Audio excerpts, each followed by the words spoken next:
जय श्री कृष्ण। प्रिय मित्रों, एक राजकुमारी की 4 शर्तें। जो कोई मर्द रात में मुझे 4 बार संतुष्ट करेगा वही बनेगा मेरा असली राजकुमार। मित्रों, हम आज बताएंगे कि आखिर एक राजकुमारी ने कौन सी वह 4 शर्तें रखी थीं। जो भी कोई राजकुमार उन शर्तों को आकर के पूरा करेगा तो वही उसका असली मर्द बनेगा, यानी वही उसका राजकुमार बनेगा। एक समय की बात है, एक राज्य में एक राजा राज्य करते थे। वह राजा बहुत ही दयालु थे। राजा चंद्रसेन अपनी प्रजा से बहुत प्यार करते थे, इसी वजह से उनकी प्रजा बहुत खुश रहती थी। राजा चंद्रसेन की प्रजा किसी प्रकार से कभी भी दुखी नहीं रहती थी। प्रिय मित्रों, एक बार की बात है, राजा चंद्रसेन अपने राज्य में एक भिक्षुक का भेष धारण करके अपनी प्रजा का हालचाल जानने के लिए पैदल राज्य में भ्रमण करते थे। वह यह जानना चाहते थे कि मेरे राज्य में प्रजा किसी प्रकार से दुखी तो नहीं है, किसी के लिए कोई कष्ट तो नहीं है। राजा चंद्रसेन जो थे वे अपने ज्ञान, बुद्धिमानी और दया के मामले में दूसरे राज्यों और नगर में बड़े विकसित थे। प्रिय दर्शकों, राजा अपने महलों में पहुंचे। तब राजा और रानी में किसी बात को लेकर के बहस छिड़ गई। तब राजा चंद्रसेन से रानी कहने लगी, राजा साहब, आप मुझसे व्यर्थ बहस कर रहे हो, लेकिन याद रखना, यदि मैं आज आपसे रूठ गई तो मेरे जैसी गुणवान और सुंदर पत्नी तुम्हें फिर इस जन्म में कभी नहीं मिलेगी। प्रिय मित्रों, रानी की इस बात सुनकर राजा चंद्रसेन अत्यंत क्रोधित हो जाते हैं और कहते हैं, हे रानी, ऐसी बात नहीं है। मैं तुमसे भी ज्यादा सुंदर, रूपवान और गुणवान रानी ला सकता हूं, जिसका स्वर्ग की अप्सरा सामना नहीं कर सकती। राजा के इन शब्दों को सुनने के बाद में रानी ने कहा, आप तो ऐसे बात कर रहे हो जैसे आप किसी राज्य की रानी के लिए या फिर राजकुमारी के लिए हरण करके हमारे महलों में ले आओगे। राजा चंद्रसेन के दिल में यह बात जो थी एकदम तीर की तरह चुभ गई।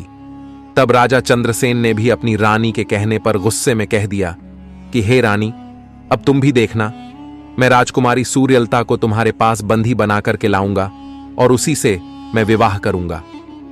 राजा चंद्रसेन ने उसके बाद में यह निश्चित कर लिया, चाहे कुछ भी हो जाए, अब तो मुझे राजकुमारी सूर्यलता से विवाह तो करना ही है।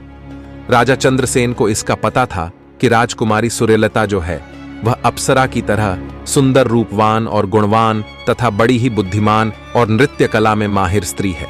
बड़े से बड़े राजा महाराजा उससे विवाह करने के लिए लालायित होते रहते हैं। प्रिय दर्शकों, लेकिन राजकुमारी सूर्यलता ने अपने विवाह के लिए एक शर्त रखी थी कि वह उसी से ही विवाह करेगी जो मेरे चुप हो जाने पर यदि कोई भी राजकुमार मुझे 4 बार में हंसा देगा तो मैं उसके साथ साथ में विवाह कर लूंगी। यदि कोई भी राजकुमार ऐसा नहीं कर पाया तो उसे मैं अपने कारागार में बंदी बना करके डलवा दूंगी। इसी प्रकार से धीरे धीरे करके राजकुमारी सूर्यलता के यहां पर 8 राजकुमार बंद हो चुके थे, जो कि बंदी गृह में पड़े हुए थे। धीरे धीरे करके 100 राजकुमार और राजा जो थे वह राजकुमारी सूर्यलता के कैदी बन चुके थे। राजकुमारी सूर्यलता ने अपने महल के सामने एक ढोल टांग दिया था। जो कोई राजा या राजकुमार उससे विवाह करने की इच्छा से आता था, उसके लिए उस ढोल में चोप मार करके यह साबित करना होता था कि वह राजकुमार राजकुमारी सूर्यलता से विवाह करने के लिए आया है। इधर महाराज चंद्रसेन ने ऐसे 4 अपने योद्धाओं को अपने साथ में लिया जो वह मौका पाते ही कभी भी अदृश्य हो सकते थे और जब उनकी इच्छा होती तो अपना भेष बदल सकते थे, और तब वही राजकुमारी सूर्यलता से विवाह करने के लिए महल से तुरंत ही रवाना हो गए। महाराज चंद्रसेन ने उन 4 योद्धा के लिए मार्ग में ही अपनी योजना के बारे में पूर्ण तरीका से समझा दिया था। उस राज्य में प्रवेश करने से पहले ही वे 4 योद्धा एकदम से अदृश्य होकर के राजा चंद्रसेन के साथ ही साथ चलने लगे। शाम होने से पहले ही वे चारों ओर राजा चंद्रसेन राजकुमारी सूर्यलता के महल के नजदीक पहुंच गए। वहां पहुंच करके उन्होंने ढोल के पास रखा हुआ उस डंके के लिए उठाया और तेज गति से उस ढोल को बजाना प्रारंभ कर दिया। उस ढोल की आवाज सुनते ही राजकुमारी सूर्यलता ने अपने सैनिकों को आदेश दिया, जिस व्यक्ति ने भी, जिस राजकुमार ने भी उस ढोल को बजाया है, उस राजकुमार को बड़े आदर सत्कार के साथ में अतिथि गृह में लाया जाए और उनका उचित ढंग से सेवा सत्कार किया जाए। प्रिय दर्शकों, रात का पहला पहर शुरू होने से पहले ही राजकुमारी सूर्यलता 16 श्रृंगार करती है। राजकुमारी तो पहले से ही बहुत रूपवान थी। 16 श्रृंगार के बाद उनके आगे स्वर्ग की अप्सरा और चांद भी भिंका पड़ जाए। जो भी राजकुमारी सूर्यलता को एक बार देख ले वह मोहित हो जाए। प्रिय दर्शकों, राजकुमारी सज संवर कर अपने महल में जाकर के एक सुंदर से बेड़ के ऊपर बैठ गई। फिर राजकुमारी सूर्यलता ने अपने सेवादारों को आदेश दिया और कहा, महाराज, चंद्रसेन को तुरंत ही मेरे पास उपस्थित किया जाए। तब उसके बाद में महाराज चंद्रसेन ने उन चारों योद्धा के साथ में, जो बिल्कुल ही अदृश्य होकर के चल रहे थे, उनको अपने साथ में लेकर के राजकुमारी सूर्यलता के कक्ष में प्रवेश किया। योजना के अनुसार वह चारों योद्धा अदृश्य होकर सूक्ष्म रूप धर के एक योद्धा कोने में बैठ गया, दूसरा मटके के पास में बैठ गया, तीसरा खिड़की के पास बैठ गया और चौथा राजकुमारी सूर्यलता के गले के हार के पास में बैठ गया। इसी प्रकार से वह चारों योद्धा एक एक करके बैठ गए। तब राजा चंद्रसेन भी राजकुमारी सूर्यलता के सामने जाकर खड़े हो गए। तब महाराज चंद्रसेन ने राजकुमारी से बातचीत करने का प्रयास किया, लेकिन राजकुमारी जो थी वह तो महाराज चंद्रसेन के सामने ऐसे बैठी हुई थी कि मानो जैसे कोई पत्थर की मूर्ति बैठी हुई हो। तब राजा चंद्रसेन ने उस बेड़ के तरफ देखते हुए कहा कि हे भाई बेड़ राजकुमारी, सूर्यलता तो बोलेगी ही नहीं, अब तुम ही कुछ बोलो जिससे रात का एक पहर मेरा कट जाए। तब उस बेड़ के पाए के पास छुपा हुआ एक योद्धा कहने लगा, अरे राजा साहब, आप यहां आकर के कहां फंस गए हो? राजकुमारी सूर्यलता के लिए आज तक कोई भी राजकुमार एक बार भी राजकुमारी को बोला सका।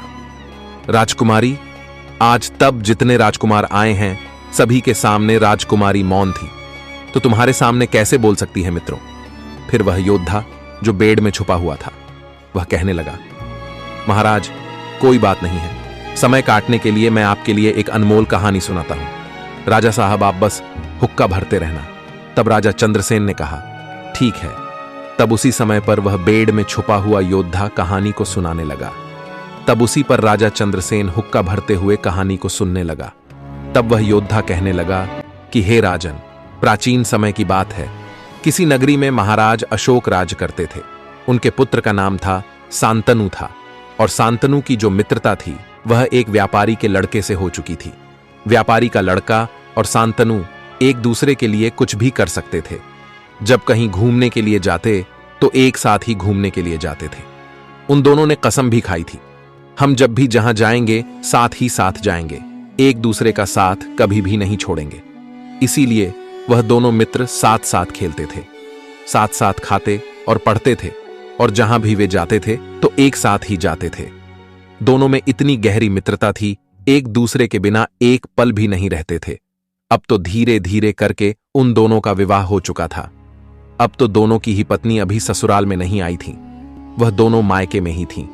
एक दिन व्यापारी ने अपने पुत्र से कहा कि बेटा, अब तुम्हारी पत्नी और तुम दोनों भी जवान हो चुके हो। अब तुम दोनों की पत्नियों का मायके में रहना ठीक नहीं है, इसलिए बेटा तुम अपनी ससुराल जाकर के अपनी अपनी पत्नी को बुलाकर ले आओ। तभी व्यापारी का बेटा कहने लगा, पिताश्री, आपकी आज्ञा मेरे सर आंखों पर है, परंतु मैंने अपने मित्र राजकुमार शांतनु से वादा करके रखा है कि मैं उसके बिना अकेला कहीं नहीं जाऊंगा। मित्रों, उसकी बात सुनकर के व्यापारी ने कहा, बेटा यदि ऐसी बात है तो तुम अपने मित्र को भी अपने साथ बुलाकर अपने ससुराल ले जाओ। उसके बाद में सुरेश ने अपने पिता व्यापारी की बात को मान लिया। इधर राजकुमार शांतनु ने भी अपने पिता से जाने की आज्ञा ली और अपने मित्र सुरेश के साथ में जाने के लिए तैयार हो गया। अगले दिन सुबह सुबह ही दोनों ने अपनी अपनी यात्रा प्रारंभ कर दी। इधर राजकुमार तो रास्ते में हंसी मजाक करता हुआ जा रहा था, लेकिन सुरेश मन ही मन में यह सोच करके चिंता में जा रहा था कि पता नहीं आज मेरे ससुराल वाले मेरे प्रिय सखा शांतनु की सेवा उसके अहमियत के हिसाब से कर पाएंगे या नहीं, कहीं राजकुमार शांतनु नाराज ना हो जाए। इसी प्रकार से चलते चलते वे बहुत आगे तक जा पहुंचे। रास्ते में एक मां दुर्गा का मंदिर पड़ता था। उन्हें पता था कि उस दुर्गा मां के मंदिर के सामने जो भी सर झुका करके जाता था उसे मुंह मांगा वह जरूर मिलता है। दुर्गा मां के आगे रोगियों का रोग मिट जाता है। कोढ़ियां कुल्लम का सम्मान और उसकी प्रतिष्ठा के हिसाब से ही होना चाहिए। यदि मेरी मुराद पूरी हो गई तो वापस लौटते समय में आपके लिए अपना शीश दान भी दे दूंगा, भेंट कर दूंगा। दुर्गा मां से ऐसी प्रार्थना करने के बाद में दोनों ही मित्र फिर अपने रास्ते के लिए आगे बढ़ गए। फिर थोड़ी देर बाद सुरेश के ससुराल पहुंच गए। सुरेश के ससुराल वाले जो थे वे बहुत बड़े धनी सेठ थे। शहर में उनकी बहुत सारी ऐसी कंपनियां थीं जिनमें व्यापार उनका बड़े अच्छे ढंग से चल रहा था। इसी प्रकार से उनका व्यवहार जो था देश विदेशों में फैला हुआ था। पैसे वाले होने के साथ साथ भी बड़ा अच्छा और कोमल था। उन्होंने अपने दामाद सुरेश और उस राजकुमार शांतनु का ऐसा स्वागत सत्कार किया कि जिसे देख करके सुरेश ही नहीं बल्कि राजकुमार शांतनु भी एकदम से आश्चर्यचकित रह गया। ऐसा सत्कार, ऐसा स्वागत राजकुमार ने अपने जीवन में पहले कभी नहीं देखा था। सुरेश के ससुराल वालों ने उन दोनों राजकुमारों के लिए 1 महीने तक अपने घर से बाहर जाने नहीं दिया। वह रोज उनसे निवेदन करके उन्हें रोज रोक लेते थे। 1 महीने के बाद सुरेश के बहुत आग्रह करने के बाद में उन्होंने बड़े आदर सहित अपनी कन्या राधिका को वहां से विदा कर दिया। इधर राजकुमार शांतनु जो था सुरेश के ससुराल वालों के आदर सम्मान से इतना ज्यादा प्रभावित था कि वह पूरे रास्ते भर उनकी तारीफ ही करता रहा। चलते चलते वे तीनों उसी दुर्गा मां के मंदिर में पहुंच गए। तब सुरेश ने कहा कि हे मित्र, तुम दोनों यहीं पर रुको, मैं मंदिर में जाकर के माता के दर्शन करके आता हूं। तब शांतनु कहने लगा, हे मित्र, मैं भी तुम्हारे साथ में चलता हूं। और उसकी पत्नी राधिका भी बोली, हे नाथ, मैं भी आपके साथ माता का दर्शन करने चलूंगी।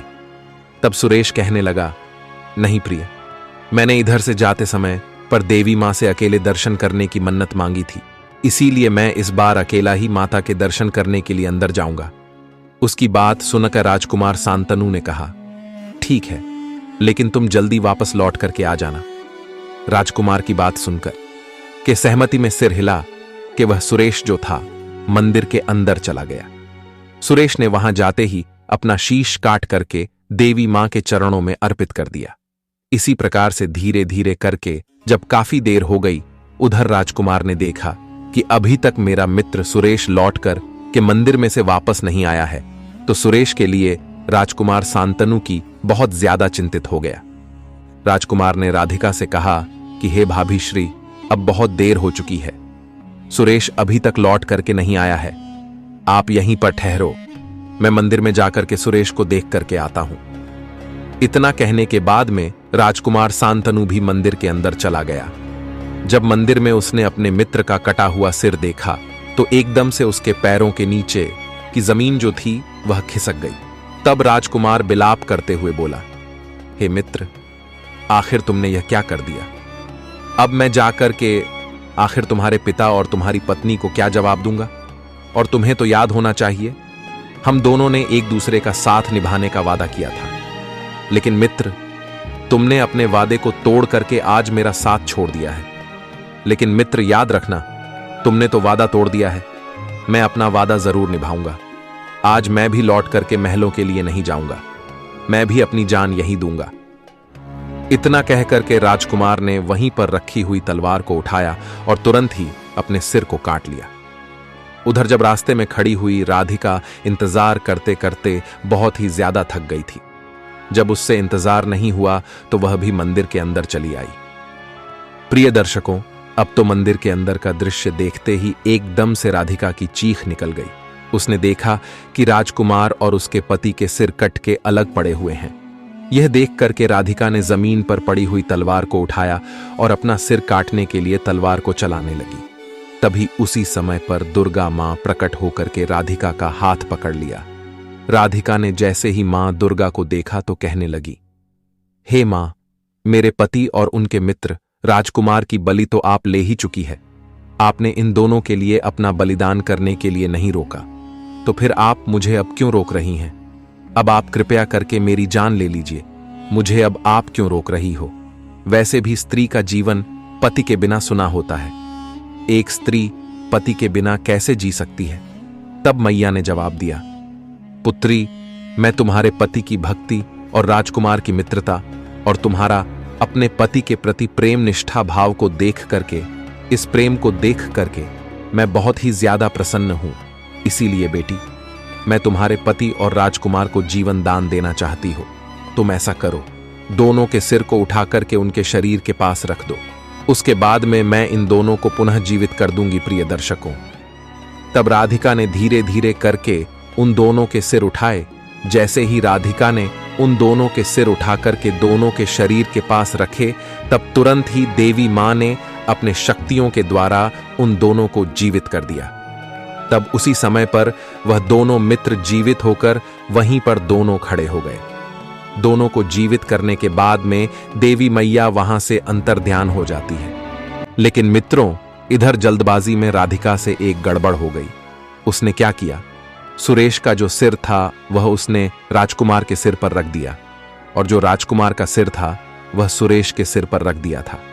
अब वे दोनों एकदम से विचार में पड़ गए कि आखिर राधिका पत्नी किसकी है, सुरेश के सिर वाले की या सुरेश के धड़ वाले की थी। प्रिय दर्शकों, उधर जब इतनी कहानी राजकुमारी सूर्यलता सुनती हैं तो वह कहने लगी कि हे राजन, मैंने तो तुम्हारी बहुत प्रशंसा सुनी है कि आप बहुत ही न्यायप्रिय राजा हैं। अब आखिर तुम ही न्याय करो कि राधिका आखिर किसकी पत्नी है।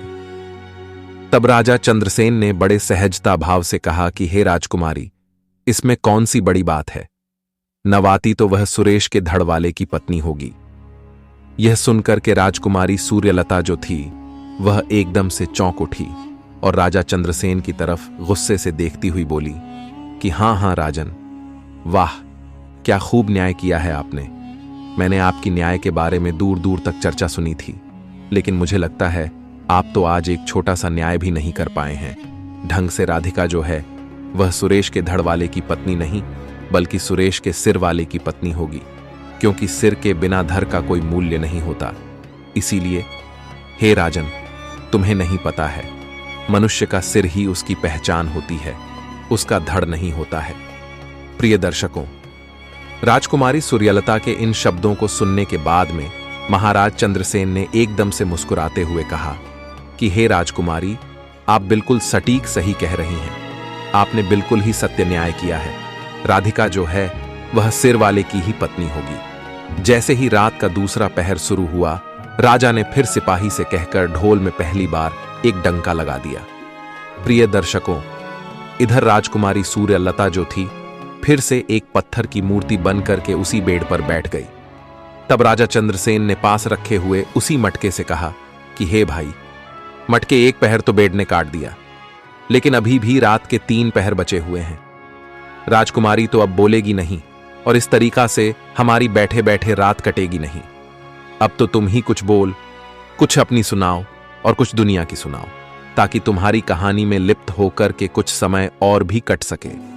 तब मटके के पास में बैठे हुए उस योद्धा ने कहा, हे राजन, मैं भी रात्रि काटने के लिए आपको एक छोटी सी कहानी सुनाता हूं। बस महाराज, आप हुक्का भरते रहना। तब उस मटके के पास में बैठे हुए उस योद्धा ने कहानी सुनाना प्रारंभ कर दिया और कहा, हे राजन, एक राज्य में महाराज राजा शेरसिंह राज्य करते थे। उनके पुत्र का नाम विलास था। उसी राज्य में एक धनवान किसान रहा करता था। किसान का भी एक पुत्र था। इस किसान के बेटा और राजा का बेटा यानी राजकुमार विलास दोनों ही बचपन से बड़े ही घने मित्र थे।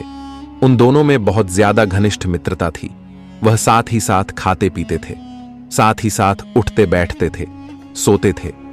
बचपन में ही उन दोनों ने एक दूसरे को वचन दे दिया था कि जिसकी भी हम दोनों में से विवाह पहले हो जाएगा, वह अपनी स्त्री के लिए सुहागरात वाले दिन दूसरे के पास में भेजेगा। इसी प्रकार से धीरे धीरे करके समय गुजरता चला गया। समय के साथ दोनों ही जवान हो गए। तब किसान ने अपने बेटे का विवाह एक सुंदर सी कन्या के साथ में बड़े हंसी खुशी के साथ में कर दिया। उस कन्या का नाम नीलम था। नीलम सुहागरात वाले दिन सुहाग की सेज पर 16 श्रृंगार करने के बाद उस सुहाग सेज पर बैठ करके अपने पति का इंतजार करने लगी। थोड़ी ही देर बाद इधर किसान के बेटे ने उसी कक्ष में प्रवेश किया और मुंह लटका करके नीलम के सामने जा करके बैठ गया। प्रिय दर्शकों, नीलम बहुत ही समझदार और चरित्रवान स्त्री थी। नीलम ने जब अपने पति का ऐसे उदास चेहरा देखा तो उसी समय पति को देख करके तुरंत ही समझ गई कि उसके मन में कुछ ना कुछ बात जरूर है। उसने बड़े प्यार के साथ में अपने पति से पूछा, क्या बात है? क्या आप मुझसे नाराज हैं? क्या मुझसे कोई भूल हो गई है? क्या मैं आपको पसंद नहीं हूं? तब उसका नीलम का पति यानी कि किसान का लड़का महेश कहने लगा, नहीं प्रिय, ऐसी कोई बात नहीं है। महेश की बात सुनकर नीलम कहने लगी, क्या मेरे परिवार वालों ने आपके घर वालों की सेवा सत्कार करने में कोई कमी छोड़ दी थी, या फिर दहेज में किसी वस्तु को देने में कमी छोड़ दी थी? तब महेश कहने लगा, नहीं प्रिय, ऐसी कोई बात नहीं है। फिर वह बोली, बताइए नाथ, आखिर फिर क्या बात है जो आप मुझसे बताने में संकोच कर रहे हैं? मैंने तो आपसे विवाह किया है, आप ही मेरे परमेश्वर हैं और मेरा सब कुछ आपका ही है, और मैं तो धर्म की आपकी अर्धांगिनी हूं। यदि आपके लिए कोई सुख दुख हो रहा है तो उसमें सम्मिलित होना मेरा भी धर्म है। तो हे स्वामी, अब आप मुझे अपने मन की बात को बता सकते हैं। नीलम की बातें सुनकर महेश कहने लगा, मैं एक बहुत बड़े धर्म संकट में फंस चुका हूं। अब मेरे समझ में नहीं आ रहा है, आखिर मैं करूं? अपने पति की बातों को सुनकर नीलम सोच में पड़ गई। आखिर ऐसी क्या बात है जो मेरे पतिदेव इतना परेशान है? इतना सोचने के बाद नीलम कहने लगी, हे पतिदेव, ऐसी कौन सी बात है? महेश ने कुछ सोच समझ करके धीरे से बोला कि प्रिय, मैंने अपने मित्र को एक वचन दे दिया था, जो महाराज शेर सिंह का राजकुमार है। उसे मैंने बचपन में ही एक वचन दे दिया था, जिसे ना तो मैं मित्रता के खातिर तोड़ सकता हूं और ना ही मैं निभा सकता हूं। मैं तो अब धर्म संकट में फंस चुका हूं। तब नीलम कहने लगी, ऐसा कौन वचन आपने दिया है? अब तो आप मुझे बता सकते हैं। तब उसके पति ने कहा कि हे प्रिय, वचन ही कुछ ऐसा है जिसे मैं तुम्हें बताने में भी शर्मा रहा हूं। मुझे शर्म आ रही है, खुद पर लज्जा आ रही है कि आखिर मैंने ऐसा वचन दिया ही क्यों था। तब नीलम कहने लगी, कैसा भी वचन हो, आप मुझसे निसंकोच होकर के कहीं, मैं आपका वचन अवश्य निभाने में आपका पूरा साथ दूंगी। यदि इसके लिए मुझे अपनी जान भी देनी पड़े तो मैं हंसते हंसते स्वीकार कर लूंगी। तब महेश कहने लगा, हम दोनों मित्रों ने एक दूसरे के लिए वचन दिया था कि जिस मित्र का भी विवाह पहले हो जाएगा, हम दोनों में से वह अपनी पत्नी को सुहाग रात वाले दिन अपने मित्र के पास में भेजेगा। अब आप ही बताइए प्रिय, यदि मैं वचन को तोड़ता हूं तो ऐसे में धर्म के अनुसार मित्र के साथ में दागा होगा। अगर निभाता हूं तो तुम्हारा पतिव्रता धर्म खंडित हो जाएगा और साथ ही साथ तुम्हारी लाज भी चली जाएगी। इसीलिए मैंने भी विवाह करते समय तुम्हारी लाज बचाने का तुम्हें वचन दिया है। तब नीलम कहने लगी, हे पतिदेव, आप किसी प्रकार की कोई चिंता मत कीजिए, आप तो बस मुझे आज्ञा दीजिए, मैं आपके वचन को भी निभा लूंगी और साथ ही साथ अपने धर्म को भी बचा लूंगी। मित्रों, अपनी पत्नी नीलम की बात सुनने के बाद में महेश के मन का बोझ जो था वो कुछ हल्का सा हुआ और उसके बाद में उसने नीलम को उस राजकुमार के पास में जाने की आज्ञा दे दी। प्रिय दर्शकों, उसके बाद में नीलम 16 श्रृंगार करने के बाद में छम छम पैरों में पायल बजाती हुई उस राजकुमार विलास के महलों के लिए रवाना हो गई। इधर रास्ते में कुछ डाकू लुटेरे जा रहे थे। जब उन चोर लुटेरे ने नीलम के पैरों की उन पायलों की आवाज सुनी तो वह एकदम से उसी तरफ गए जहां पर उन्होंने नीलम को इतने सारे गहने पहने हुए जाते हुए देखा। इतने गहनों को देख करके उन डाकुओं ने उसके पास जाकर उसे रोक करके धमकाते हुए कहने लगे कि रुको, चुपचाप ही तुम अपने सारे गहने उतार करके आज हमें दे दो, नहीं तो आज हम तुम्हारी हत्या करके तुम्हारे गहने जेवर जो है सभी छीन लेंगे।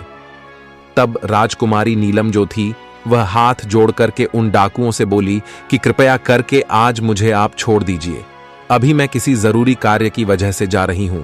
वापस लौटते समय पर मैं स्वयं ही आपके लिए अपने सारे आभूषण उतार करके तुम्हें दे दूंगी। तब डाकुओं ने कहा, आखिर तुम्हारा क्या भरोसा, तुम लौट करके आओ या फिर ना आओ। हो सकता है यदि तुम आओ तो अपने साथ सैनिकों को लेकर के आओ और उन सैनिकों के हाथों हमें पकड़वा दो। जब बाद में भी तुम अपने गहने उतार करके हमें दे दोगी तो फिर अभी क्यों नहीं दे देती हो। इसीलिए राजकुमारी, तुम अभी ही अपने आभूषण उतार करके हमें तुरंत ही दे दो। तब राजकुमारी नीलम कहने लगी, भाइयों, इस समय पर मैं अपने पति का वचन निभाने के लिए जा रही हूं। मैं वचन बंधन में फंसी हुई हूं, जिसके लिए मेरे शरीर पर इन गहने आभूषणों का होना बहुत ही जरूरी है। यदि आपको विश्वास नहीं है तो मैं आपको वचन देती हूं। मैं अपने पति के इस वचन को निभाने के बाद में मैं अपने मुख से आपको दिया गया वचन यह जरूर ही लौटते समय निभाऊंगी। इसीलिए आज मैं आपसे निवेदन करती हूं, कृपया करके अब भी आप मुझे जाने दीजिए। तब वह डाकू आपस में विचार विमर्श करने लगे। उन सभी ने आपस में मिलकर के सलाह की, अभी इस राजकुमारी को जाने देते हैं। यदि यह वापस लौट कर आएगी तो उसी समय पर हम इसे लूट लेंगे। यदि यह नहीं लौट करके आई तो हमारी किस्मत नहीं खराब हो आएगी, हम इसके बदले किसी और दूसरे को ढूंढ लेंगे। फिर उनमें से एक डाकू ने कहा कि ठीक है, आज हम तुम्हें माफ करते जाने देते हैं, लेकिन सुबह होने से पहले ही तुम वापस लौट करके आ जाना। प्रिय दर्शकों, नीलम ने उन डाकुओं की बात मान ली और वहां से आगे के लिए चलने लगी। इस प्रकार से उस नीलम को वहां से जाने दिया। नीलम वहां से आगे को चलने लगी और छमछम पायल पैरों में बजाती हुई राजकुमार के महलों में सीढ़ियों पर चढ़ते हुए उसके शयन कक्ष में जाकर के पहुंच गई। इधर राजकुमार जो था अपने बेड पर गहरी निद्रा में सो रहा था। तब इधर राजकुमारी नीलम ने उसके पैर का अंगूठा मड़ोड़ कर उस राजकुमार को उठाते हुए कहा कि जागो राजकुमार जागो। तब एकदम से राजकुमार जो था वह झट से उठ करके बैठ गया। फिर उसने अपने सामने 16 श्रृंगार किए हुए एक इंद्र की अप्सरा के समान उस सुंदर स्त्री को देखकर कि राजकुमार विलास जो था वह एकदम से चौंक गया। राजकुमार को लगने लगा कि मैं एक सपना देख रहा हूं। उसने अपने हाथों से अपनी आंखों को बार बार मला और फिर राजकुमार ने देखा गौर से कि एक सपना तो नहीं है, यह वास्तविक में सच है। एक इंद्र की अप्सरा के तरह सुंदर सी स्त्री जो दिखने में बिल्कुल परी लग रही है। अब राजकुमार विलास देख रहा है कि वह आज मेरे सामने खड़ी है। तब राजकुमार ने बड़ी निवेदन करते हुए पूछा कि हे देवी, आखिर आप कौन हैं और आप इतनी रात में कहां से आई हो, और इस तरीका से मेरे शयन कक्ष में आधी रात्रि के समय आने का आखिर तुम्हारा कारण क्या है? तब नीलम ने कहा, हे राजकुमार, मैं आपके मित्र की पत्नी नीलम हूं और मैं मेरे पति द्वारा दिए हुए वचनों को पूरा करने के लिए आपके महलों में आई हूं प्रिय दर्शकों। तब उसी समय पर वह राजकुमार कहने लगा, कैसा वचन? कौन सा वचन? तब नीलम कहने लगी, हे राजकुमार, आपके और आपके मित्र के बीच में बचपन में तय हुआ था कि तुम दोनों में से जिसका भी विवाह पहले हो जाएगा वह अपनी पत्नी को सुहागरात वाले दिन अपने मित्र के पास में भेजेगा। इसलिए आज तुम्हारे मित्र ने उसी वचन को निभाने के लिए मुझे भेजा है और मैं आपके मित्र की आज्ञा से यहां पर आपके महलों में आपके पास में आई हूं। तब वह राजकुमार के लिए अपने मित्र के द्वारा दिया गया वह वचन जो बचपन में दिया था। जैसे राजकुमार ने राजकुमारी नीलम की बात सुनी, उसे एकदम से याद आ गया। वह इस बात को सोच करके बड़ा ही शर्मिंदा हुआ। उसी समय पर राजकुमार ने हाथ जोड़ करके कहा कि हे देवी, आप मुझे माफ कर दीजिए। यह तो हमने बचपन में नादानी की थी। मैंने बेवजह से एक दूसरे से वादा कर लिया था। यह कोई वचन नहीं होता, केवल यह तो हमारी बचपन की नासमझ थी, नादानी थी। आखिर मेरे मित्र की पत्नी तो मेरी सगी भाभी हुई और भाभी तो मां के समान होती है। इसीलिए हे मां, मैं अपने बचपन की इस नादानी पर बहुत ज्यादा शर्मिंदा हूं। इसीलिए मैं आज से ही आपको अपनी मां के रूप में स्वीकार करता हूं। इतना कहकर के नीलम को क्षुद्र उड़ाई और सोने चांदी से भरा हुआ थाल देकर कि राजकुमारी नीलम को उसी समय पर तुरंत ही विदा कर दिया। तब राजकुमारी नीलम छम छम करती हुई राजकुमार के यहां से तुरंत ही अपने घर के लिए वापस लौट पड़ी। इधर रास्ते में वही डाकू उसका इंतजार कर रहे थे। उसकी पायल की आवाज सुनकर कि वह डाकू जो थे वह एकदम से छुप गए कि कहीं वह अपने साथ में सैनिकों को लेकर तो नहीं आ रही है। जब उन डाकुओं को इस बात की तसल्ली हो गई कि राजकुमारी नीलम अब अकेली ही आ रही है, तो उन्होंने आपस में चर्चा करते हुए कहा कि हे भाई, यह तो महिला वास्तव में सच में अपने वचन की पक्की है। इतने में नीलाम तुरंत उनके पास में पहुंच आई। नीलम ने राजकुमार के द्वारा दिया गया वह सोने चांदी से भरा हुआ थाल भी उन डाकुओं को पकड़ा दिया और कहा कि आप लोग इसको रख लीजिए, यह भी आपके भाग्य में ही था, और थोड़ा रुकिए, मैं तुरंत अपने गहने भी उतार करके दे देती हूं मित्रों। इतना कहने के बाद में नीलाम जो थी वह अपने आभूषणों को उतारने लगी। तब चोर बड़े आश्चर्यचकित होकर कि उसके चेहरे के तरफ तरफ देखने लगे। तब डाकुओं ने नीलम को रोकते हुए कहा कि जरा ठहरो, पहले तो तुम हमें यह बताओ कि आखिर तुम गई कहां थी, और यह हीरे जवाहरात से भरा हुआ थाल तुम्हें आखिर कहां से मिला है? तब नीलम ने उन चारों डाकुओं को अपनी कहानी बड़े विस्तार पूर्वक समझाई। सारी बात सुनने के बाद में उन डाकुओं ने हाथ जोड़ करके कहा कि हे देवी, आप धन्य हैं, जो आपने अपनी लाज की चिंता न करके अपने पति का बचपन में दिया गया वह वचन निभाने के लिए जो रात्रि के समय में राजकुमार के पास में चली गई। लेकिन वह राजकुमार भी धन्य है जिन्होंने आपकी इज्जत नहीं लूटी, बल्कि आपकी मान और पतिव्रता धर्म की रक्षा करते हुए आपको अपनी भाभी मां बना करके आपका मान सम्मान और भी बढ़ा दिया। आप जैसी चरित्रवान पतिव्रता स्त्री को और धर्म का पालन करने वाली नारी को हम भी अपनी बहन बनाना चाहते हैं। इसीलिए हे बहन, क्या आप हम जैसे पापियों को अपना भाई बनने का सम्मान प्रदान करोगी? प्रिय दर्शकों, अब तो नीलम की अनुमति मिलने पर उन डाकुओं ने अपने अपने कलाइयों पर राखी बांधवाई और नीलम के लिए हीरो जवाहरातों का जो थाल था वह तुरंत ही वापस दे दिया। इसके साथ ही साथ उन डाकुओं के पास में और भी लूटा हुआ धन जो था वह भी नीलम के लिए भेंट कर दिया और उसे बड़े सम्मान के साथ में सुरक्षित राजकुमारी नीलम को उसके घर तक पहुंचा दिया। इतनी कहानी सुनाने के बाद में फिर से उसी मटके ने पूछा, अब वहीं पर आ जाइए जहां पर मटका कहानी सुना रहा था। राजा चंद्रसेन से कहा कि हे राजन, तुम तो न्याय के मामले में बहुत ही ज्यादा विकसित हो, तो अब तुम ही बताओ किसकी भलमनसी बड़ी थी और किसका त्याग बड़ा था, राजकुमार का या फिर डाकू लुटेरे का? तब राजा चंद्रसेन कहने लगे कि यह तो निश्चित ही साफ है कि राजकुमार की भलमनसा बड़ी थी और उसका त्याग बड़ा था।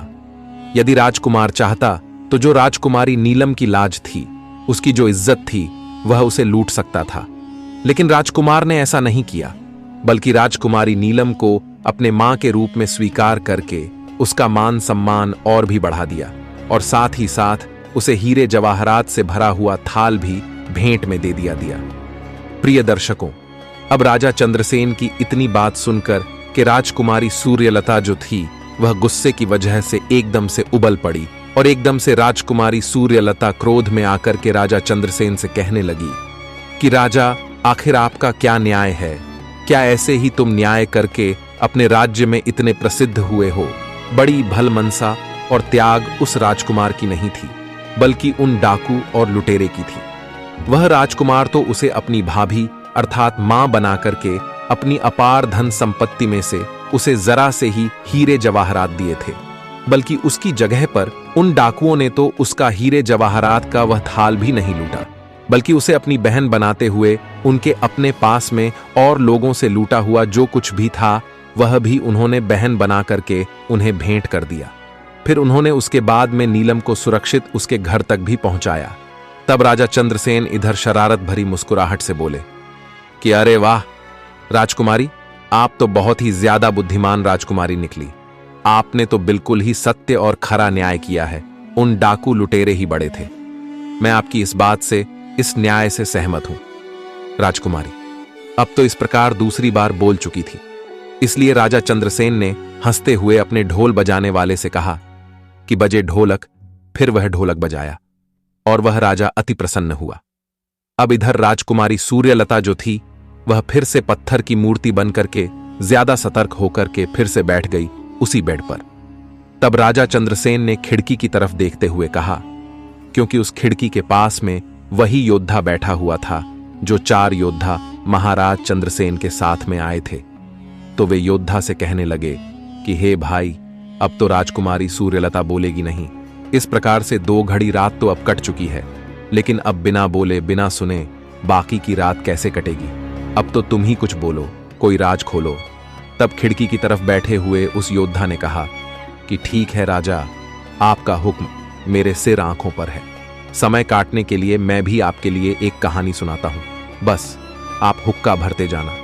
तब खिड़की पर बैठे हुए उस योद्धा ने कहानी को सुनाना प्रारंभ किया और उसके बाद में राजा चंद्रसेन भी जोर जोर से हुक्का भरने लगा। योद्धा कहने लगा, प्राचीन समय की बात है। किसी नगर में एक किसान और एक माली रहते थे। इन दोनों में बहुत ही घनिष्ठ मित्रता थी। माली और किसान का विवाह जो था दोनों का ही बचपन में हो चुका था, लेकिन इनका गौना नहीं हुआ था। जवान होने के बाद में दोनों ही एक साथ में ही अपनी अपनी पत्नी को लाने के लिए चल देते हैं। तब इधर किसान ने अपने साथ में अपने एक नाई को भी ले लिया था। बहुत दूर तक साथ साथ चलने के बाद में, जहां से जाने के बाद में वे दोनों ऐसी जगह पर पहुंच गए जहां से उन दोनों की ससुराल के जाने का रास्ता अलग अलग था। इसीलिए उन दोनों को वहां से अलग अलग रास्ते पर जाना था। इसीलिए एक दूसरे ने यह कहते हुए विदा ली कि हे मित्र, वापस लौटते समय पर हम अपने अपनी ससुराल से जब वापस लौट करके आएंगे तो इसी जगह पर पुनः हम वापस मिलेंगे। जो भी पहले लौट करके यहाँ पर पहुंचाएगा वह यहीं पर रुक करके दूसरे के आने का इंतजार करेगा। मित्रों, ये कह करके दोनों ही अपने अपने ससुराल को चल दिए। कुछ समय बाद किसान अपने नाई के साथ में अपने ससुराल में पहुंच गया।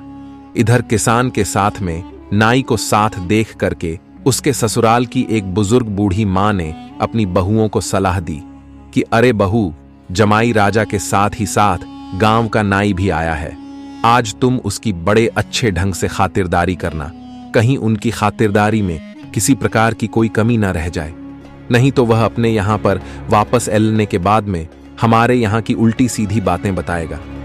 आज इसकी हमें अच्छे तरीका से खातिरदारी की तो यह अपने यहां पर जाकर के हमारे यहां की तारीफ भी करेगा, इससे उसके ससुराल में उसका मान सम्मान भी बढ़ जाएगा।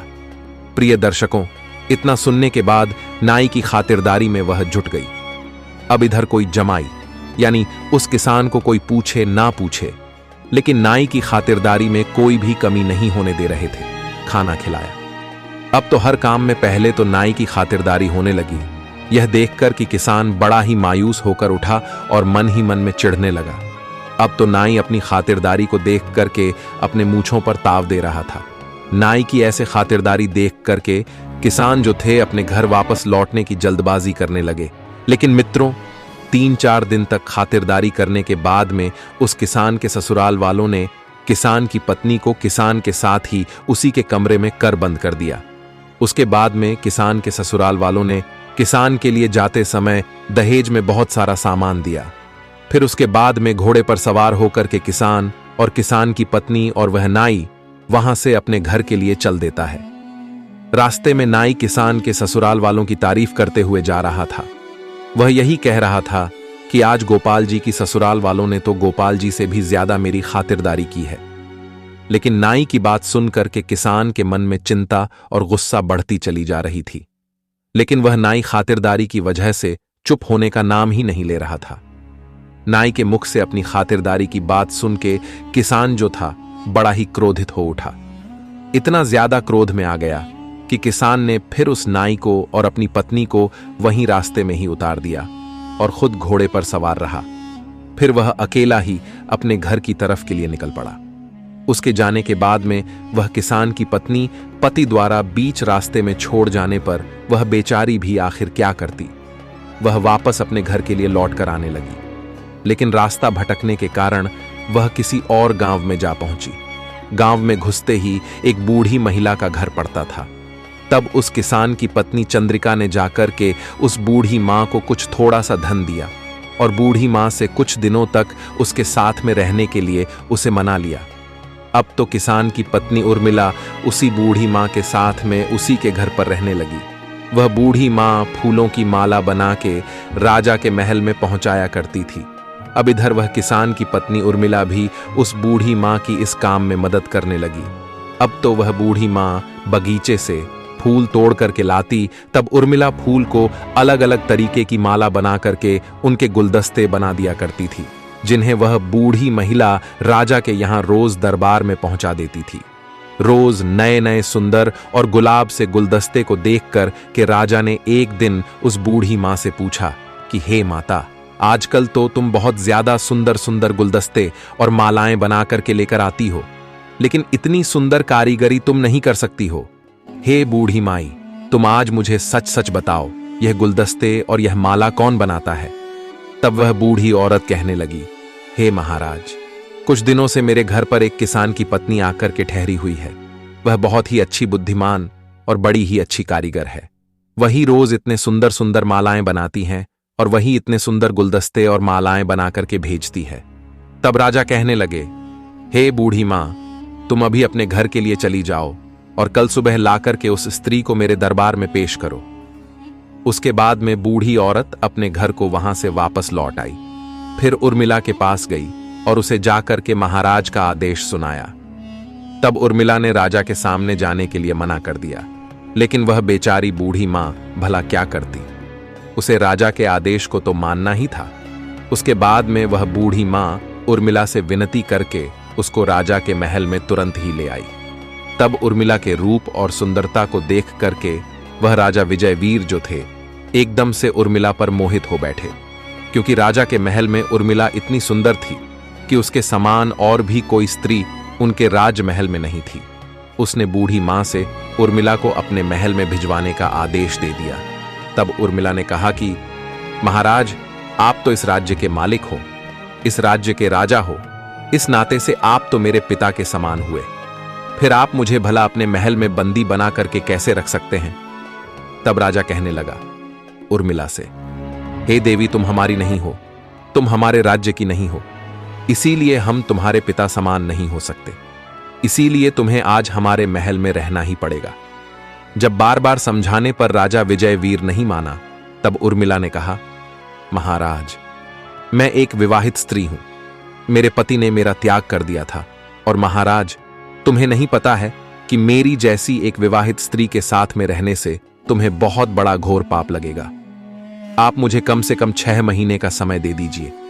यदि इन 6 महीनों मेरा पति मुझे लेने के लिए नहीं आया तो मैं अपने आप को कुंवारी ही समझूंगी, और उसके बाद में मैं आपके महलों में रहने के लिए आ जाऊंगी। प्रिय दर्शकों, उर्मिला के मुख से इन वचनों को सुनने के बाद में राजा विजयवीर ने उर्मिला को 6 महीने का समय दे दिया, लेकिन उर्मिला को नगर के बाहर एक महल में रहने के लिए छोड़ दिया और अपने सिपाहियों से उर्मिला पर निगरानी रखने के लिए कह दिया। अब तो वह बेचारी उर्मिला रोज उस महल की खिड़की से रोज रास्ते की तरफ देखती रहती कि कभी कोई भूल से भी मेरे मायके या फिर मेरी ससुराल से इधर आ जाए तो वह उस व्यक्ति के हाथों अपना संदेशा भिजवा सके। प्रिय दर्शकों, उधर वह किसान अपनी पत्नी का त्याग करके उसी जगह पर पहुंच गया जहां पर उसने अपने मित्र माली से मिलने का वादा किया था। माली जो था किसान से पहले ही उस जगह पर पहुंच चुका था और अपनी पत्नी के साथ खड़ा हुआ उसी जगह पर किसान के लौटने का इंतजार कर रहा था।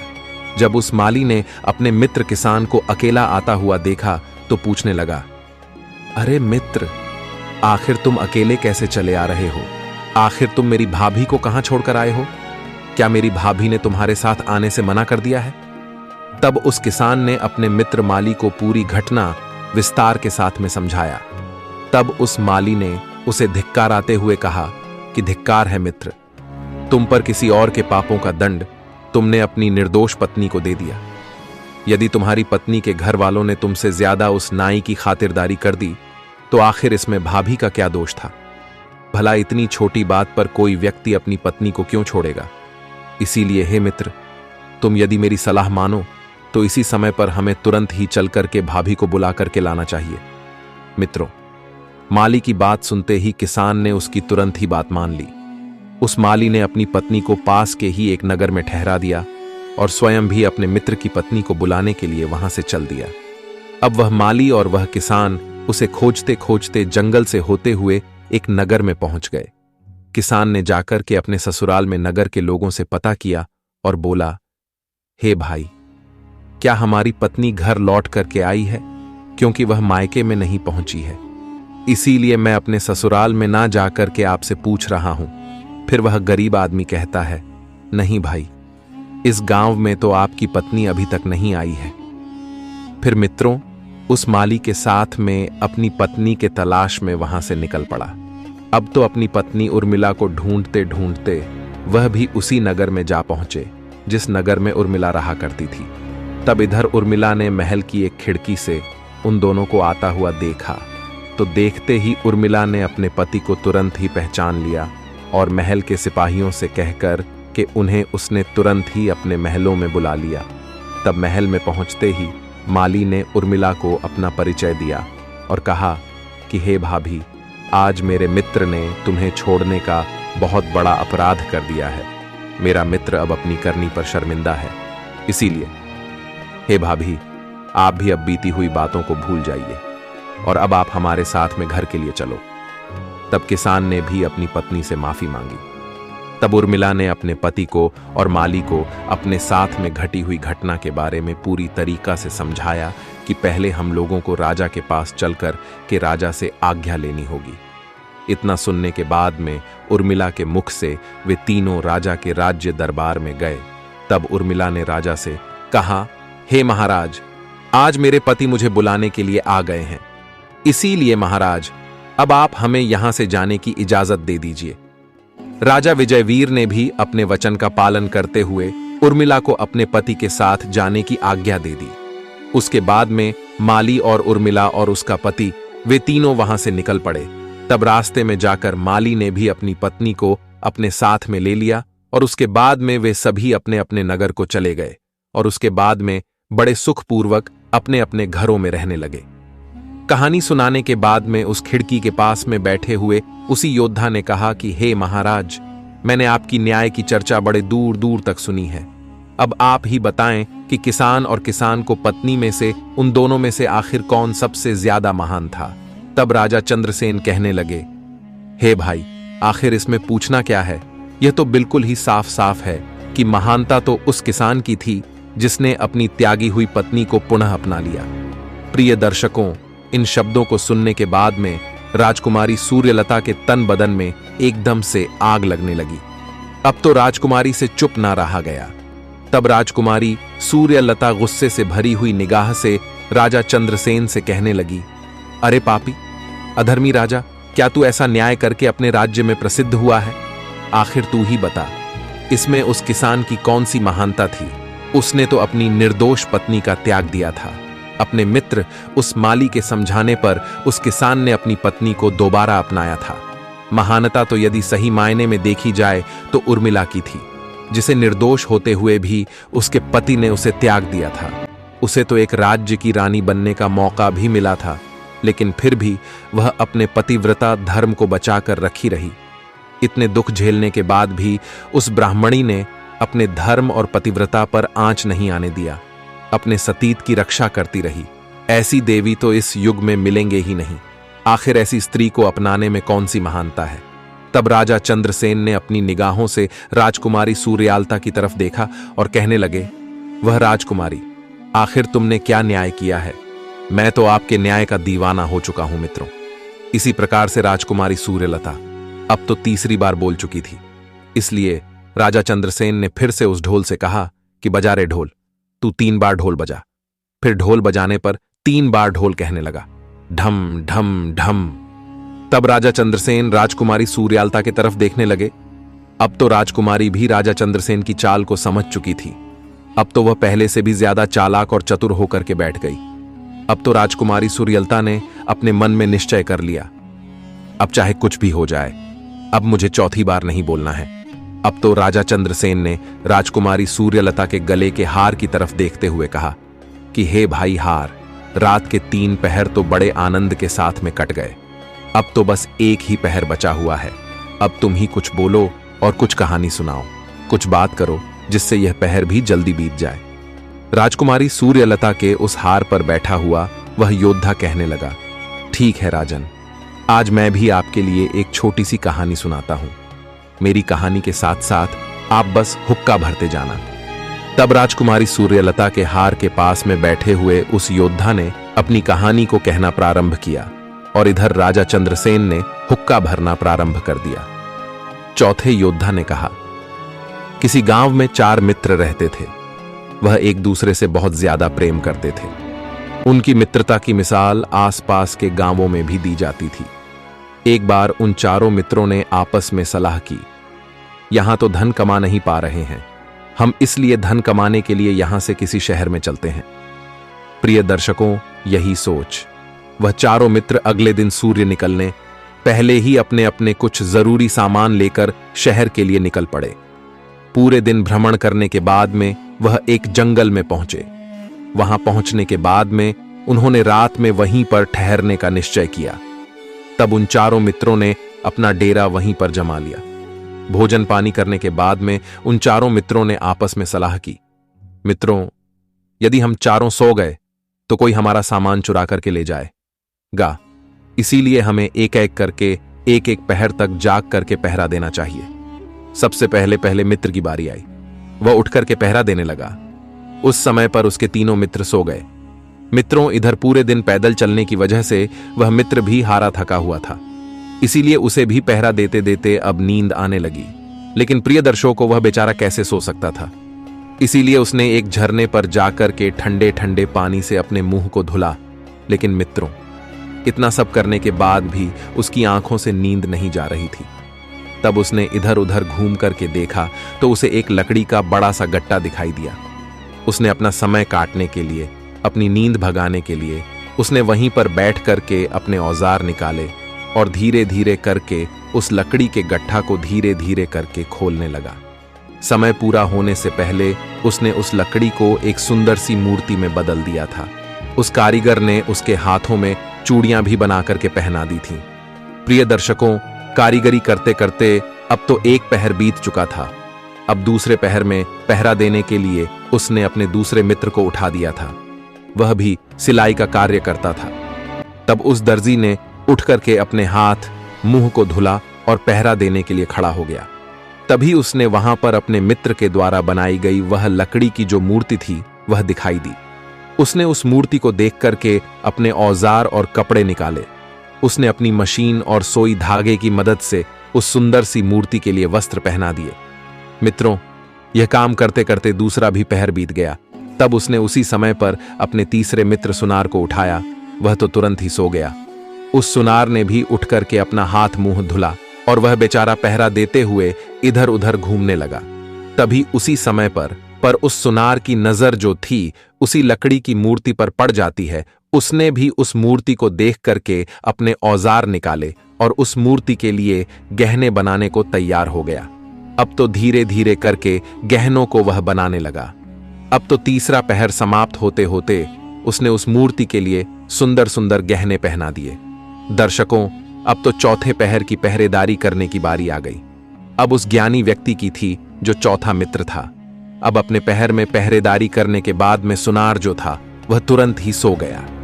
अब उस व्यक्ति की नजर भी वस्त्र पहने हुए, गहने पहने हुए उस सुंदर सी मूर्ति पर पड़ी। तब उस ज्ञानी व्यक्ति ने उस मूर्ति को उठा करके अपने सम्मुख रखा और मूर्ति को सामने रख करके ज्ञानी व्यक्ति जो था अपने मंत्रों का जाप करने लगा। अपने तपोबल के माध्यम से मंत्र पढ़ते पढ़ते उस ज्ञानी पुरुष ने उस मूर्ति में प्राण डाल दिए। मित्रों, अब तो वह मूर्ति एक सुंदर सी राजकुमारी बन चुकी थी।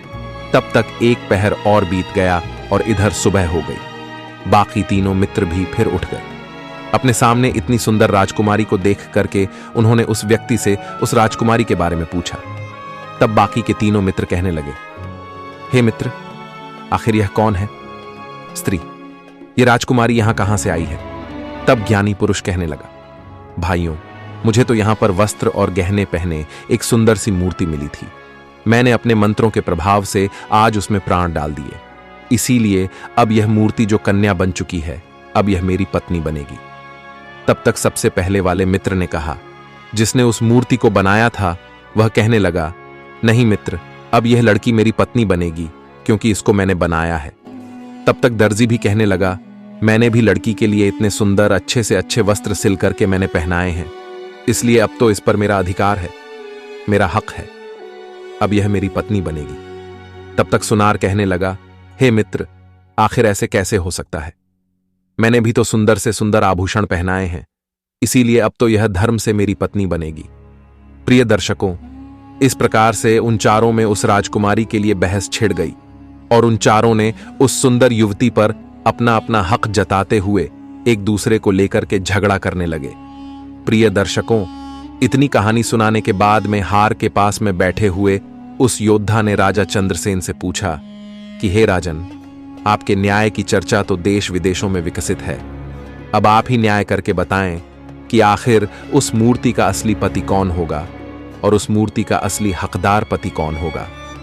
तब राजा चंद्रसेन कहने लगे, यह तो सीधी सादी बात है।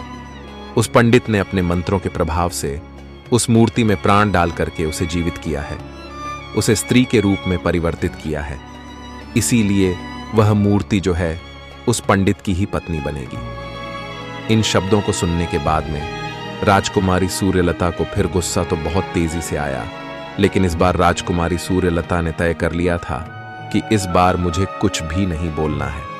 इसलिए राजकुमारी चुप रही, वह कुछ भी नहीं बोली।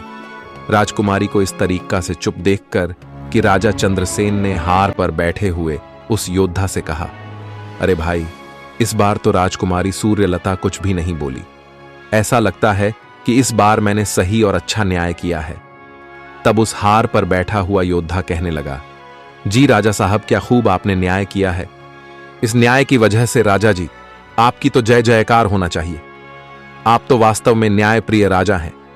उस हार पर बैठा हुआ योद्धा कहने लगा, बोलिए। राजा चंद्रसेन की जय। और बाकी तीनों योद्धा भी राजा चंद्रसेन की जय जयकार करने लगे और वह तेजी तेजी से कहने लगे, राजा चंद्रसेन की जय। वाह, वह क्या न्याय किया है मित्रों। इतना सुनने के बाद में राजकुमारी सूर्यलता से रुका नहीं गया। वह क्रोध में आकर के बोली, आखिर ऐसे गलत न्याय पर जय जयकार कैसी। और राजकुमारी सूर्यलता कहने लगी, हे राजा चंद्रसेन, तुम तो बहुत बड़े न्याय प्रिय राजा बनते हो। लालत है तुम्हारे ऐसे न्याय पर, पता नहीं किसने तुम्हें न्याय का राजा बना दिया है और तुम्हारा न्याय जग में प्रसिद्ध कैसे हो गया है। वास्तव में तुमको तो न्याय करना आता ही नहीं है। तुमने तो बिल्कुल ही धर्म के विरुद्ध होकर के न्याय किया है, क्योंकि राजा चंद्रसेन उस पंडित ने उस मूर्ति में प्राण डाले थे, अर्थात एक तरीका से उस पंडित ने उस मूर्ति को जन्म दिया था। इस तरीका से तो वह ब्राह्मण उस लड़की का पिता हुआ।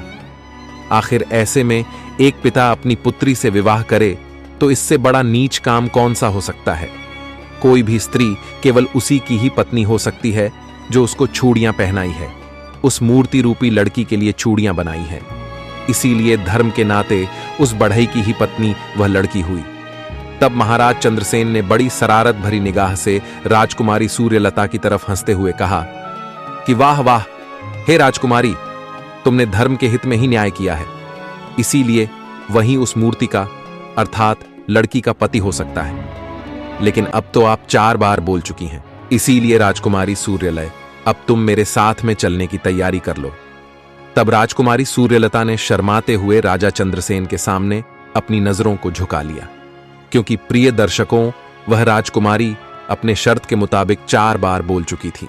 इसीलिए राजा चंद्रसेन ने उस ढोल से कहा कि बजा रे ढोल, 4 बार तू खुशी के साथ में ढोल बज, क्योंकि राजकुमारी सूर्यलता जो थी वह 4 बार बोल चुकी थी। राजकुमारी सूर्यलता की यही शर्त थी, यदि कोई भी राजा कोई भी राजकुमार मुझे कहानी सुना करके 4 बार बुलवा देगा तो मैं उसी के साथ में विवाह करूंगी। इसी शर्त के मुताबिक राजकुमारी सूर्यलता अपनी शर्त को हार चुकी थी और इसी शर्त की वजह से राजकुमारी सूर्यलता का विवाह राजा चंद्रसेन के साथ में हो गया। उसके बाद में राजा चंद्रसेन ने राजकुमारी सूर्यलता से कहा कि हे राजकुमारी, अब तो तुम मेरी पत्नी बन चुकी हो, इसलिए मैं तुम्हें आज आदेश देता हूं। तुमने जितने भी राजकुमार अपने महल में कैदी बना करके रखे हैं, इन राजा और राजकुमारों को आज ही तुम आजाद कर दो। राजा चंद्रसेन का आदेश मानने के बाद में राजकुमारी ने सभी राजाओं और राजकुमारों को सम्मान सहित अपनी कैद खाने से मुक्त कर दिया और खुद राजा चंद्रसेन के साथ में उनके राज्य के लिए वहां से चल पड़ी। तो प्रिय दर्शकों, इस प्रकार से एक राजकुमारी की यही वह 4 शर्तें जिसे एक राजकुमार ने पूरा किया और फिर उस राजकुमारी ने उसी से विवाह कर लिया। प्रिय दर्शकों, अगर यह कहानी आप लोगों को पसंद आई हो तो कमेंट बॉक्स में हर हर महादेव लिख करके वीडियो को लाइक करके चैनल को सब्सक्राइब कर लीजिए, जिससे आप सभी लोगों को पवित्र मार्ग की कथाएं और कहानियां सबसे पहले प्राप्त हो सके। मित्रों, वीडियो को पूरा देखने के लिए आप सभी लोगों का धन्यवाद।